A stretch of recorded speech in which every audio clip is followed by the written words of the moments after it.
కాంగ్రెస్ పార్టీని అధికారంలోకి తీసుకురండి.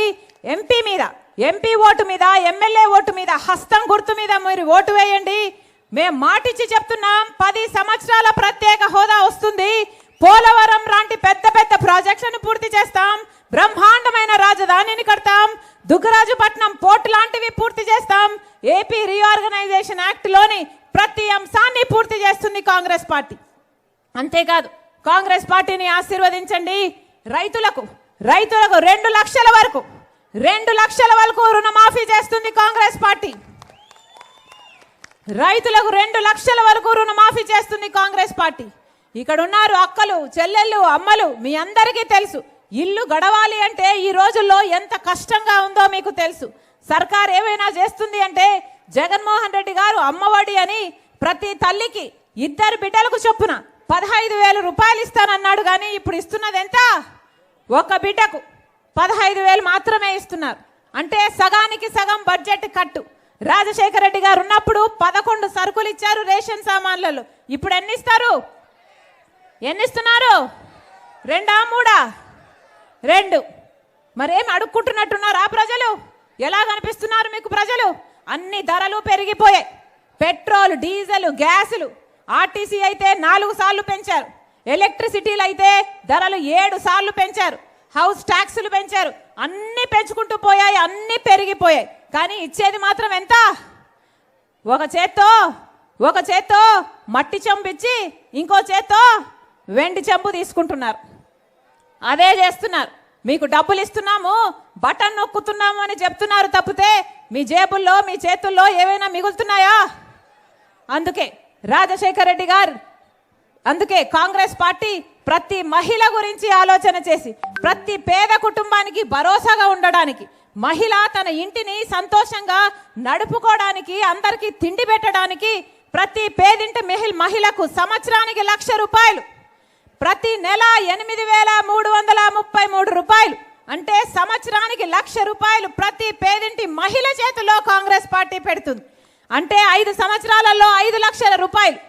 ఆలోచన చేసి కాంగ్రెస్ పార్టీ మీద ఓటేయాలని రాజశేఖర రెడ్డి బిడ్డ కోరుతుంది.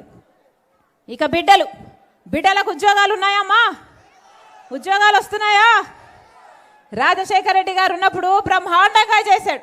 మెగా డిఎస్సీలు ఇచ్చాడు. జగన్మోహన్ రెడ్డి గారు ఏం చెప్పారు?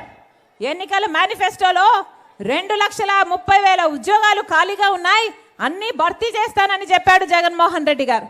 చేశాడా? ఈ రోజు వరకు కూడా 2,25,000 ఉద్యోగాలు ప్రభుత్వ శాఖల్లో అలాగే ఖాళీగా ఉన్నాయి. కనీసం కుంభకర్ణుడైనా 6 నెలలు నిద్రపోతాడు, 6 నెలలు లేస్తాడు. మరి ముఖ్యమంత్రి జగన్మోహన్ రెడ్డి గారు ఏం చేశారు? 4.5 సంవత్సరాలు నిద్రపోయారు. ఇప్పుడు లేచారు. ఎలక్షన్లు వచ్చాయి. లేదులేండి, ఇప్పుడు లేచారు కదా. ఇప్పుడు ఎలక్షన్లు వచ్చాయని నిద్ర లేచి హడావిడిగా ఇప్పుడు దగా డిఎస్సి అని ఒక 6,000 ఉద్యోగాలకు నోటిఫికేషన్లు ఇచ్చారు. ఇంత ఆలస్యంగా ఎలక్షన్లకు 2 నెలల ముందర నోటిఫికేషన్లు ఇస్తే ఆ నోటిఫికేషన్లకు విలువేముంది? ఆ పరీక్షలు ఎప్పుడు కావాలి? మన బిడ్డలకు ఉద్యోగాలు ఎప్పుడు రావాలి? ఇదేమైనా అయ్యేదా? సచ్చేదా? ఆలోచన చేయండి. 23,000 టీచర్ ఉద్యోగాలు ఖాళీగా ఉంటే ఆ రోజు జగన్మోహన్ రెడ్డి గారు చంద్రబాబు గారిని తిట్టారు. 7,000కే ఎందుకు ఇస్తున్నావు చంద్రబాబు గారు, సిగ్గులేదా అన్నారు. మరి అదే 23,000 ఉద్యోగాలు ఇప్పుడు ఖాళీగా ఉన్నాయి. మెగా డిఎస్సీ వేస్తానన్న జగన్మోహన్ రెడ్డి గారు ఇప్పుడు దగా డిఎస్సీతో 6,000 ఉద్యోగాలకు దగా డిఎస్సీ వేశారు. ఇది మోసం కాకపోతే, ఇది దగా కాకపోతే మరి ఏమిటి అని అడుగుతున్నాం. అందుకే మళ్ళీ మోసం చేసే వాళ్లకు ఓట్లు వేయడానికి వీల్లేదు. బీజేపీ పార్టీకి అమ్ముడు పోయే పార్టీలకు ఓట్లు వేయడానికి వీల్లేదు. మీ అందరూ ఆలోచన చేయండి. రాజశేఖర రెడ్డి బిడ్డ మాటిస్తుంది, కాంగ్రెస్ పార్టీని గెలిపించండి. 2,30,000 ఉద్యోగాల మీద మొట్టమొదటి సంతకం కాంగ్రెస్ పార్టీ అధికారం లేకొచ్చినాక 2,30,000 ఉద్యోగాల మీద మొదటి సంతకం పెడుతుంది కాంగ్రెస్ పార్టీ. ముసలోళ్లకు, వితంతులకు 4,000 రూపాయలు ప్రతి నెల పెన్షన్ డైరెక్ట్ గా మీ అకౌంట్ లోకే వచ్చి పడుతుంది. ఎవరు మీకు ఇచ్చేది ఉండదు, ఎవరు బటన్ నొక్కేది ఉండదు. డైరెక్ట్ గా మీ అకౌంట్ లోకే వచ్చేటట్టు 4,000 రూపాయలు వితంతులకు, వృద్ధులకు పెన్షన్, వికలాంగులకు 6,000 రూపాయలు పెన్షన్. మీ అందరూ ఆశీర్వదించండి. ప్రతి పేద కుటుంబం గురించి ఆలోచిస్తుంది కాంగ్రెస్ పార్టీ.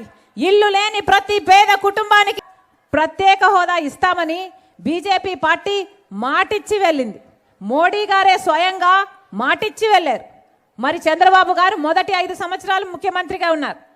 ఇప్పుడు 5 సంవత్సరాలు జగన్మోహన్ రెడ్డి గారు ముఖ్యమంత్రిగా ఉన్నారు. ఇద్దరిలో ఏ ఒక్కరైనా ఒక్కసారైనా ఒక్క నిజమైన ఉద్యమమైనా చేశారా ప్రత్యేక హోదా కోసం? మనకు ప్రత్యేక హోదా వస్తే ప్రతి నియోజకవర్గంలో 100 పరిశ్రమలు వస్తాయి. అంత అభివృద్ధి జరుగుతుంది. మన బిడ్డలకు ఉద్యోగాలు వస్తాయి.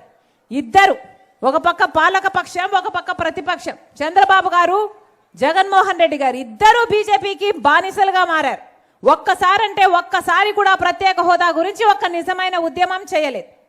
ఫలితం బీజేపీ పార్టీ మనల్ని మోసం చేసింది.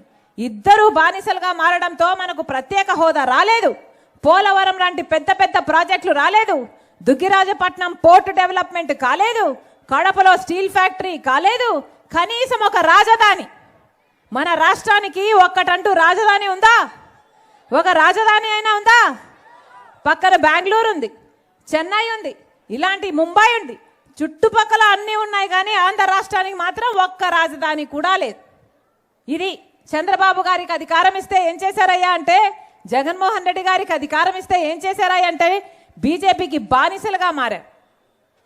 రాష్ట్ర ప్రయోజనాలను తాకట్టు పెట్టారు సొంత ప్రయోజనాల కోసం. మళ్ళీ చెప్తున్నా, వీళ్లకు ఓటేశారు అంటే మళ్ళీ వాళ్ళ చేతుల్లోనే మన బిడ్డల్ని బానిసలుగా ఇస్తున్నట్టు లెక్క. మరొక్కసారి ఆలోచన చేయండి. ఓటనేది తల్లి లాంటిది, ఓటనేది చెల్లి లాంటిది. ఓటనే దాన్ని అమ్ముకోకండి. ఓటేసే ముందు ఒక్కసారి ఆలోచన చేయండి.